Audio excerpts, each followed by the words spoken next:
अच्छा, इस शॉर्ट सी वीडियो में आपको शहद हनी रिफाइन करने का तरीका बताते हैं कि अपने घर में हनी को रिफाइन कैसे करना है। असल शहद, पहली शर्त ये है कि आपके पास खालिश शहद हो।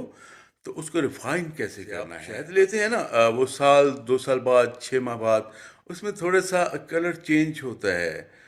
थोड़ी सी मैल सी बन जाती है उसमें, जो इब्तदा में नज़र नहीं आ रही होती।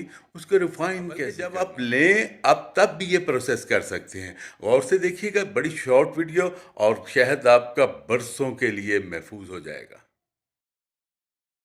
बस हमारे पास ये शहद 1.5 साल पुराना है और मुकदार में थोड़ा था, इसलिए हमने इसको गिलास में डालना ज्यादा बेहतर समझा है। आप अपने मुकदार के लिहाज से बर्तन का चुनाव कर सकते हैं। हमने शहद गिलास में डाल लिया। आप महसूस करेंगे कि इसमें मैल नजर आ रही है। ये एक देगची हमने पानी डाल के चूल्हे पे रख दी है, और पानी इतना डालना है कि वो जो शहद वाला बर्तन है वह उसमें डूबे ना, या पानी उस बर्तन में दाखिल ना हो। अब इस देगची के नीचे हमने आग जला दी है। ये आप तरतीब देख लें। आग जल रही है और पानी बॉयल ना होने पाए, थोड़ा बहुत हो भी जाए तो कोई इश्यू नहीं है। आग जल रही है और हम इस दौरान, अब आप फील करें कि शहद थोड़ा सा गर्म हो गया है, तो उसको चम्मच से हिलाते रहना है। मुसलसल नहीं, बस थोड़ा सा हिलाएं और छोड़ दें, फिर थोड़ा सा हिलाएं और छोड़ दें। और पानी की कैफियत आप देखें कि भाप बन रही है लेकिन वो बॉयल नहीं हो रहा।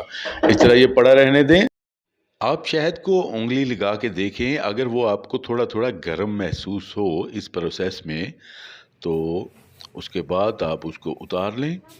उतार के किसी साफ बर्तन में डालें। साफ बर्तन में डाल के उसके ऊपर कपड़ा वगैरह बांध दें। कपड़ा बांध के उसको 4-5 घंटों के लिए छोड़ दें आप। ये करने के बाद आप देखेंगे कि ये मैंने कपड़ा डाला था, और इसके नीचे आप शहद देखें, तमाम उसका जो मैल किचैल या दीगर अज्जात थे वो अलहदा हो गए हैं। बालाई की तरह उसकी तय अलहदा बन गई है। अब उसको आप उतार दें, और नीचे शिफाफ शहद जो है वो देर पा महफूज रहेगा आपके पास। ये तरीका है घर में शहद को रिफाइन करने का, साफ करने का। ये देखें आप, एक तय अलहदा से बन गई है। इसको उतार देना है आपने, ये किसी काम की नहीं है। और इसके नीचे शहद जो है वो बिल्कुल शफाफ शहद आ जाएगा। और इस तरीके को याद रखें, घर में आजमाएं, इसमें कोई कंफ्यूजन नहीं है। ये बरसों से, सदियों से कह लें, हमारे बुजुर्ग जो हैं घरों में इसी तरह शहद को रिफाइन किया करते थे। यहाँ पर एक और अहम बात यह है कि शहद को हमेशा आप शीशे के बर्तन में महफूज करें। उसको प्लास्टिक की बोतल में मत डालें। खासकर ये रिफाइन कर लिया ना आपने, तो इसको अब आप शीशे की बोतल में रख दें।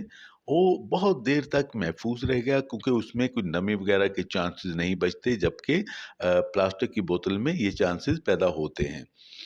अब ये देखें कि बिल्कुल सारा उसके ऊपर मैल किचैल जो है उतर चुकी है, और शफाफ शहद जो है वो आपके सामने है। इसको आप किसी शीशे की बोतल में डालें, और ये मैल किचैल आप देख रहे हैं, ये किसी काम की नहीं है।